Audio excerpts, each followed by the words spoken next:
करिए हरबंस नागोके का। जम्मू कश्मीर में इस समय दो चीजों की ओर ध्यान हर एक का आकर्षित है। एक तो फैला हुआ आतंकवाद जम्मू डिवीजन में ज्यादा, हालांकि कश्मीर में कम नहीं हुआ है। साथ ही साथ चुनाव आयोग की पूरी टीम का जम्मू कश्मीर के दौरे और हर राजनीतिक दल की चुनाव में प्रक्रिया में बहाली के लिए लगातार कमर कसी हुई, ये दो मेन केंद्रित है। कुछ जगहों तो ये बात हो रही है कि बस चुनाव आयोग बहुत जल्दी जो यहाँ से दौरा अपना पूरा करके 2 दिवसीय दिल्ली पहुंचा है वो अनाउंस करेगा, चूंकि वो केंद्रीय गृह मंत्रालय को बताएगा और केंद्रीय गृह मंत्रालय बनी हुई स्थिति को देखकर चुनाव के ऐलान की घोषणा करेगा। मगर बहुत से सवाल मुंह फाड़े हुए खड़े हैं। प्रजातंत्र के चौथे प्रहरी का दायित्व जो मेरा है पिछले 3.5 दशकों से, वो आपके सामने निभाता आ रहा हूं। इसी कड़ी में कुछ बातें आप सबके सामने रख रहा हूं। जनता जनार्दन होती है और जनता ही तख्त पे बिठाती है, तख्त से नीचे फेंक। बस प्रजातंत्र के चौथे प्रहरी का दायित्व यही है, और सिर्फ जनता तक पहुंचानी। निस्संदेह जब सुप्रीम कोर्ट में ये फैसला माननीय सुप्रीम कोर्ट की बेंच ने दिया था कि जम्मू कश्मीर में धारा 370 एक बार हटाई गई है, ये दोबारा नहीं लग सकती। मगर साथ ही साथ ये भी कहा था कि जम्मू कश्मीर में चुनाव करवाने में निर्देश उनका मेन था। माननीय सुप्रीम कोर्ट ने कहा था कि राज्य का दर्जा बहाल होने तक विधानसभा के प्रत्यक्ष चुनाव को नहीं रोका जा सकता, और चुनाव आयोग ने 30 सितंबर तक जम्मू कश्मीर में चुनाव करवाने की सलाह दी थी, या कह लीजिए आदेश दिया था। इसके बाद काफी गहमा गहमी हुई। ये गहमा गहमी तब चली, मगर आगे आके तब ये रुक गई कि जब जम्मू कश्मीर के चुनाव से पहले विधानसभा के जो पूरे देश में लोकसभा के चुनाव की घोषणा हुई, और उस वक्त ये कहा गया कि पूरे देश में, जिसमें जम्मू कश्मीर की 5 लोकसभा की सीटें, लद्दाख की 1 सीट पर चुनाव होंगे, देश के जो 7 चरणों में चुनाव होंगे, उस वक्त चुनाव आयोग ने दिल्ली में कहा था कि जम्मू कश्मीर में विधानसभा चुनाव की जब कोई बात नहीं की थी। याद करिए वो दृश्य, कई पत्रकारों ने ये पूछा था कि जब वहां पर जम्मू कश्मीर में हालात ठीक हैं और इसके कई प्रमाण मिल चुके हैं, वहां पर सार्क सम्मेलन हुआ है, सारे विदेशी मेहमान आए हैं, घाटी जो है वो धरती का स्वर्ग पूरी तरह का जैम पैक है पर्यटकों से, और कोई किसी तरीके का आतंकवाद नहीं है। खास करके जो बातें महबूबा मुफ्ती ने भी ऑनरेबल सुप्रीम कोर्ट को, और जो वहां आए हुए सार्क सम्मेलन में विदेशी मेहमान थे, राजदूत, उनको कहा था, बनी बात है। चुनाव आयोग आया भी था तो उनके मन में बात सही थी, चुनाव तो होने चाहिए। मगर लोकसभा के चुनाव के साथ जम्मू कश्मीर में चुनाव नहीं होने की जब बात की, तो तब चुनाव आयोग ने तब के संवाददाता सम्मेलन, जो लोकसभा के चुनाव की घोषणा और तारीखों का ऐलान किया था, तब उन्होंने ये कहा था कि अगर हम जम्मू कश्मीर में लोकसभा की 5 सीटों के साथ हम चुनाव विधानसभा का करवाते हैं, तो वहां पर स्वाभाविक बात है कि एक विधानसभा सीट में 10 से 12 उम्मीदवार होंगे, यानी कि लगभग 1000 उम्मीदवार जम्मू कश्मीर की जो 90 विधानसभा की सीटें हैं वहां पर चुनाव होंगे, और वहां पर 1000 उम्मीदवार अगर होंगे इन 90 सीटों में, मतलब ये हुआ कि हर उम्मीदवार को सुरक्षा प्रदान पूरा करना इम्पॉसिबल सा, इतनी फौज, इतनी सुरक्षा बल हम कहां से लाएंगे, ये बात तो हो गई।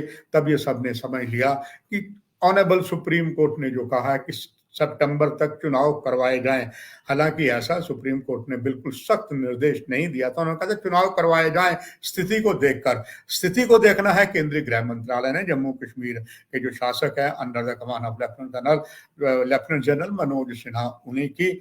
मगर तब ये बात हो गई थी कि शायद लोकसभा के बाद चुनाव होंगे, और उसकी प्रबल संभावना में इसलिए पड़ी कि जम्मू कश्मीर में, खास करके कश्मीर घाटी की 3 जो लोकसभा की सीटें, जमकर मतदान हुआ, और ऐसा मतदान हुआ, उसको ये कहा गया कि ये प्रजातंत्र को मजबूत कश्मीर मतदाता करते हैं।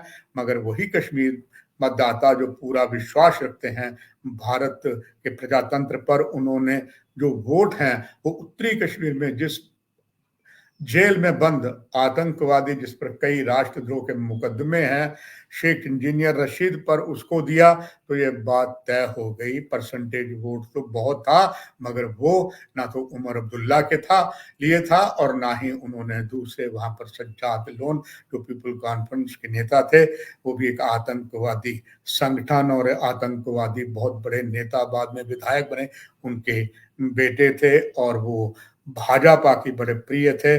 वो भी खड़े हुए मगर वो सभी शिकस्त खा गए, जीते वहां पर।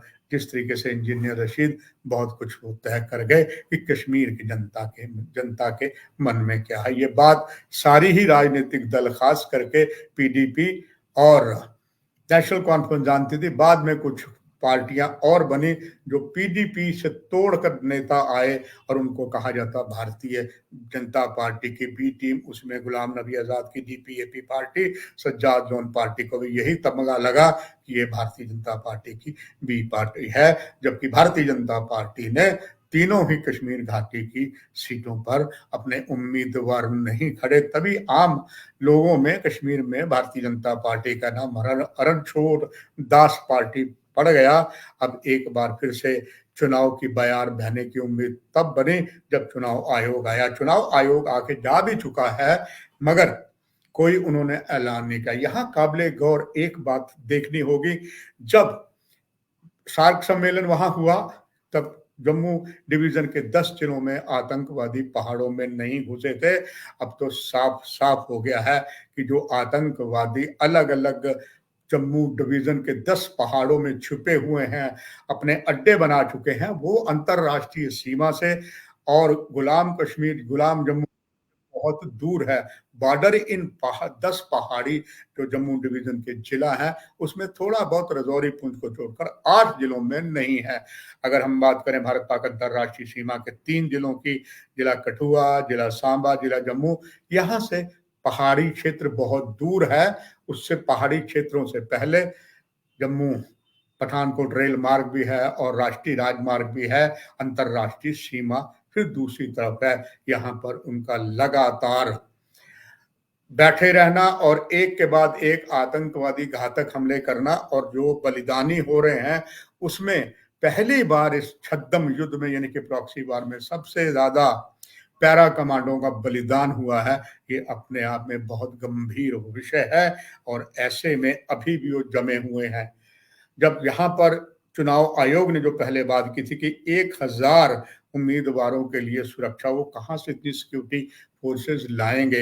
अभी तो जितनी सिक्योरिटी फोर्सेस पहाड़ों पर इन आतंकवादियों को काम तमाम करने में 24 घंटे अलर्ट हुई पड़ी हैं और उसमें ड्रोन भी हैं, स्निपर डॉग भी हैं और अत्याधुनिक गैजेट्स भी है, अभी सफलता नहीं मिली है, कोशिशें जारी हैं। और दूसरी ओर से ऐसे में बांग्लादेश की जो स्थिति बनी है उसमें भारत के लिए कई विदेश नीति पर भी सवाल खड़े आन हुए हैं, बहुत सी बातें चल रही हैं और बांग्लादेश में जो हालत है वो विस्फोटक है। उसका सीधा सीधा असर जम्मू कश्मीर और भारत की राजनीति पर पड़ रहा है। बांग्लादेश में रहने वाले कई भारतीय जो हिंदू हैं वो मुश्किल में हैं और उधर बीएसएफ जो है वो पूरी अंतरराष्ट्रीय जो सीमा हमारी वेस्ट बंगाल के साथ साथ बांग्लादेश के साथ है, वहां पर काफी चौकसी है।